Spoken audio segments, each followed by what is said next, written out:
things. So, I have to switch the presentation. Okay, so the second part is about the Archives Portal Europe. The name already says it.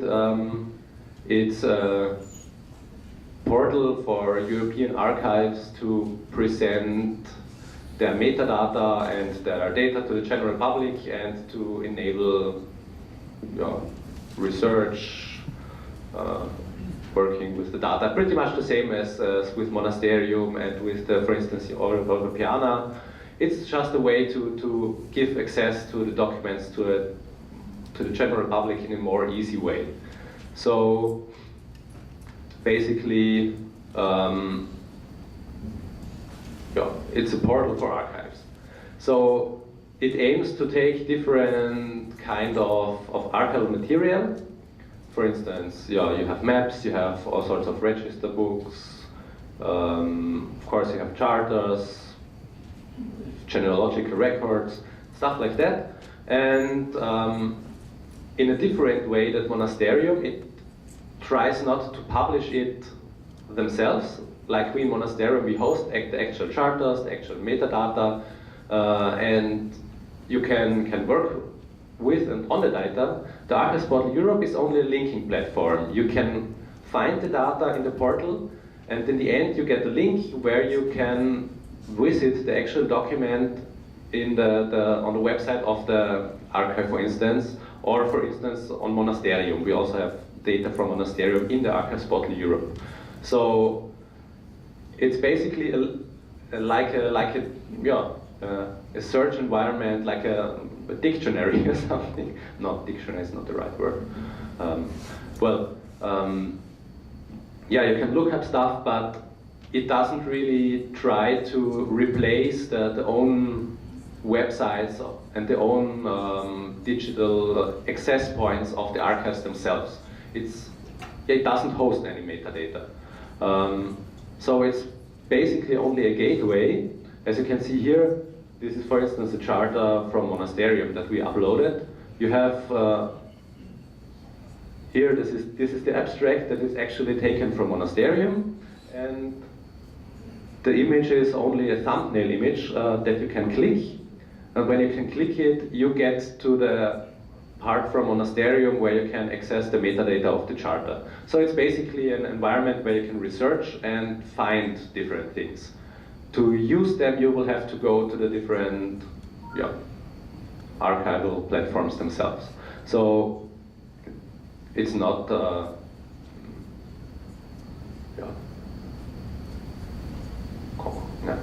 doesn't matter.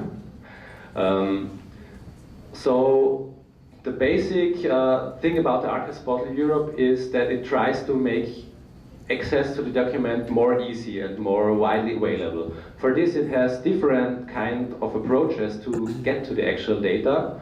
We have a hierarchical approach where you have basically a selection of country, then you can select a different institution in the country, then you have an overview of the different holdings in the document, in the archive. Then you have an overview of the different documents in the collection, and then you can get this result page where you can actually access the document. So you can browse the whole European archival landscape in a hierarchical way. It's quite convenient. They have very good programmers. It's pretty nice to use, I think. Also, it's best if you try it out later on. So it's a hierarchical approach. Then, of course, you have a very complex search mechanism where you can enter different words, different search terms, and immediately get not only a list of results, but get also small previews. You have this small arrow that appears next to each document. You only have to hover your mouse over it, and you get a short summary of the actual document. So you don't even have to click on something to have an information whether or not it will be relevant for your interests. And after the search, you can also refine the things that you found, for instance, if you only look for results in a specific country, or if you look at results of a specific time span or on a certain topic, or even, for instance, only for a specific archival institution, there are some more facets, but you could see you only have to think of a term in the beginning, and then you can narrow the results down to the actual results that you would like to use. So this is the second thing. Then they have a whole area that is intended as a highlight of specific contents, where you get hand-picked examples of interesting documents. And I forgot, there is also a directory of archives where you can get information on opening times of different archives, of the addresses, how to get their email addresses. So it's also information on the archives themselves. So these are quite a few rather convenient angles to approach this data, and in that way they try to really focus on the access point. Unlike Monasterium, we also have this facet and search mechanisms, but the focus in Monasterium is also on the work with the actual documents. This is not something that is the thing in the Archives Portal Europe. So basically, you get a list of interesting archival material. So to come to the more interesting points is how this works in the background and who contributes to it and something like that. So basically, in the end, we try to make it similar to Monasterium. We would like to get you to contribute to the Archives Portal Europe in a way that you can export your metadata that you created, for instance, like we in Monasterium. Some archives even prefer to use, for instance, Monasterium as an online platform and link their actual data via Monasterium, but it's still the data of the archive. So the main contributors to the Archives Portal Europe are the archives, and the archives in specific countries. So currently it's already over around 600 institutions all over Europe. You can see it's mostly focused currently on Eastern and Central Europe, Germany, France, Western Europe, of course, still too. But there is possibility for growth in every direction. So, for instance, Croatia, I think we don't have that much contributors right now. So, this lecture is also intended as a way to get you to contribute to the Archives Portal Europe. And in that regard, of course, if you have any questions, you can ask me later on or at some later point. Basically, it's still like in Monasterium. It has a history behind it. It started in the year 2009 with a European Union funded project. Then currently it's in the last phases of a second European Union funded project that is called APEX.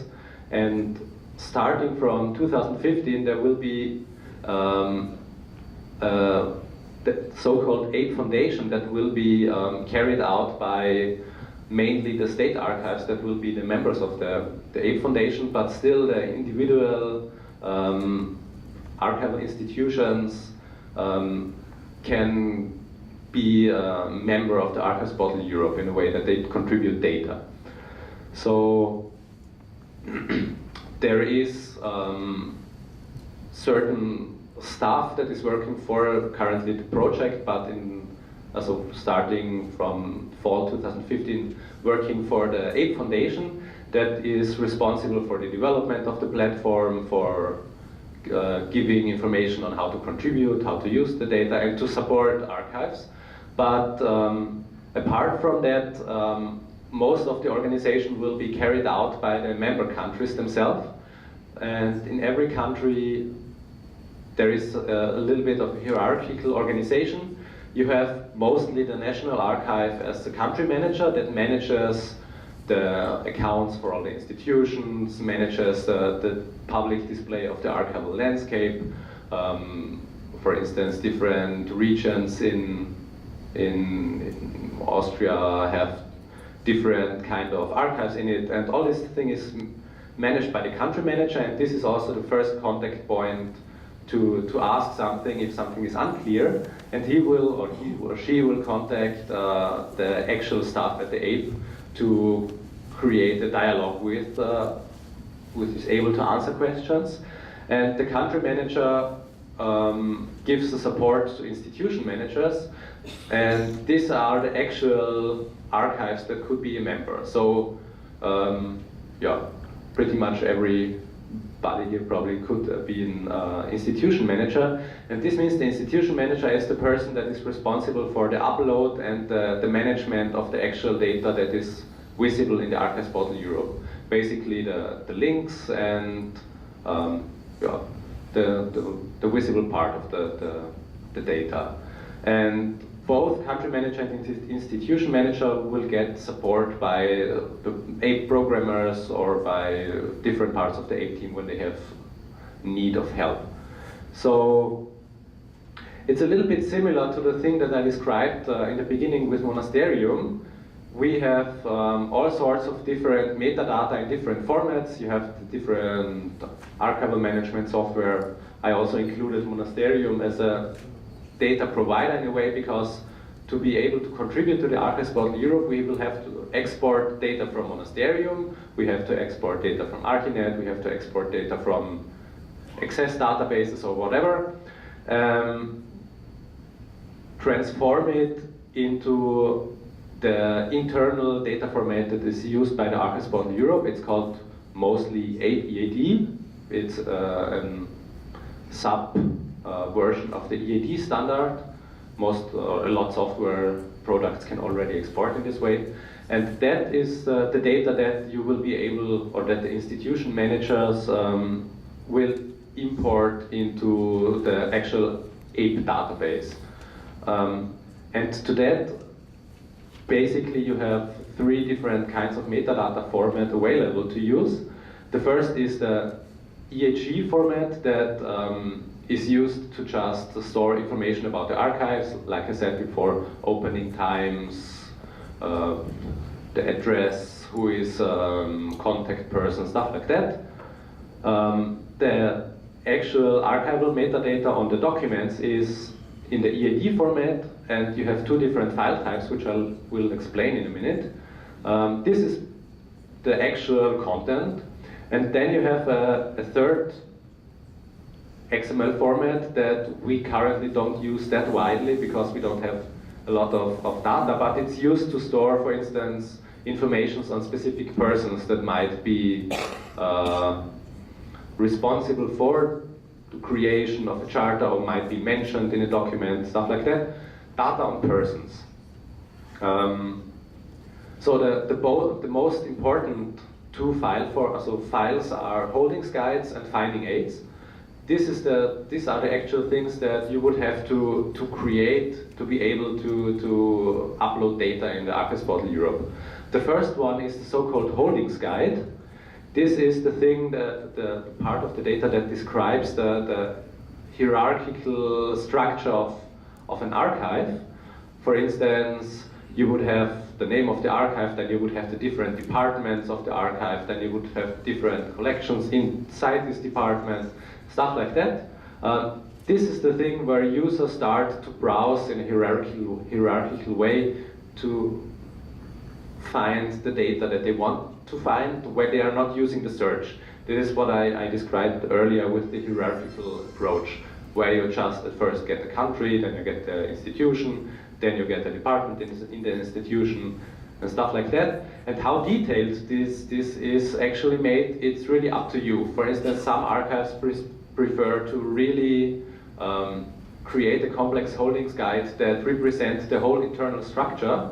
Some other archives only want to have a very flat hierarchy where you only have a list of different fonts to access. This is something that needs to be created in a way that fits your opinion of how to access your data most easily. And inside this holdings guide you have links to all the different finding aids where you will be able to access the actual links to the archival metadata. So the second format, it's also in the EAD format, is the finding aids. These are pretty much the contents, for instance, of a form. You in this example is something from Estonia, where they even have a different hierarchy in one form. But for instance, in the monasterium, you only would have a list of different charters here. So this is also something that needs to be created out of the archival metadata that you have accessible in your own software. It's really just a description of a single font that will contain the link to the actual metadata, and it's also basically up to you how deeply you want to have it display a hierarchy, or you could also just have a very flat list if you think it's more easy for users to use. There are different opinions of that. So in the end you will get the actual link to the documents, like I told you before. This is a very flat representation. It's really just a list of the charters in a form, and yeah, well, here would be I showed it before, the actual link to the metadata. So this displays actually the graphical representation of a finding aid. Well, a very simple finding aid, and this is a more complex finding aid. The little arrows mean you can expand different sub-hierarchies here. So the most difficult part will be to find a way to transform the metadata from your own internal formats into the EAD format of the Archives Portal Europe, but we can help with that, of course. And yeah, I hear the Croatian State Archive also has a very good IT team that can help with that, I guess. And every institution manager will get access to the Archives Portal Europe management dashboard, where he or she will be able to upload the data, manage the different kinds of facets of the data. For instance, you could also configure an automatic harvesting process if you have your files on an FTP server or something like that. And you can access the information on your archive. It's all in an online, usable web tool. So, in the end, if you have finished the process of converting and uploading your format, your data into the Archives Portal Europe format, you will get a list of all sorts of files that you can review in the Content Manager, and you can validate whether or not the documents conform to the actual XML standards. You could preview it, you could publish it. You can manage all different facets of your metadata online. So, and this is the thing that the institution manager mostly needs to do. And yeah, basically, I guess that's the most simple way to describe the work. If you have any specific questions on the detailed workflow, we would probably have to just get in contact more personally, because it really depends on the specific equipment that you have available on your archive. Most of the time we will have to find a specific solution tailored to your respective needs. But that's about the management part. So the question is, I mentioned already the Aid Foundation, how will the Archives Portal Europe continue to work in the future? So basically we will continue the development, we will try to still enhance the database. Currently, for instance, they are working on, I think, the index backend, where all this, I think it's currently around 30 million digital objects, some without images, some without images, some with, some without. So the technical part, of course, will need work in the future, but the main part is really the sustainability, and I forgot the point. The most important point will be the cooperation with the institutions and institution managers in the future. This is contained in the sustainability part. So basically the Archives Portal Europe Foundation will in the future try to ensure that the work that you put into exporting and importing all the data will get useful also in the future, not only now. So, yeah, well, basically that's it about that. So, yeah, I guess we can finish. Thank you. Yeah, if you have any questions now, would be the point of time. We have, I think, 45 minutes left for questions. Da, ostalo nam je vremena za pitanje. Evo, ja zahvaljujem kolegi Danilu što je predstavio oba ova projekta, evo i u ime kolege Karla Hansa kojeg ovdje nema. Znači ono što smo do sada rekli, evo i kolega Aigner i ja i kolega Danil, ovo su dva portala koja su možda sada trenutno najzanimljivija i najveća u tom nekako evropskom arhivskom prostoru, gdje evo, u suradnji sa kolegama iz ICARUS-a koji su jednog pokretači, a u drugom aktivni partneri, evo također surađuje i naš arhiv. Evo, ja vas pozivam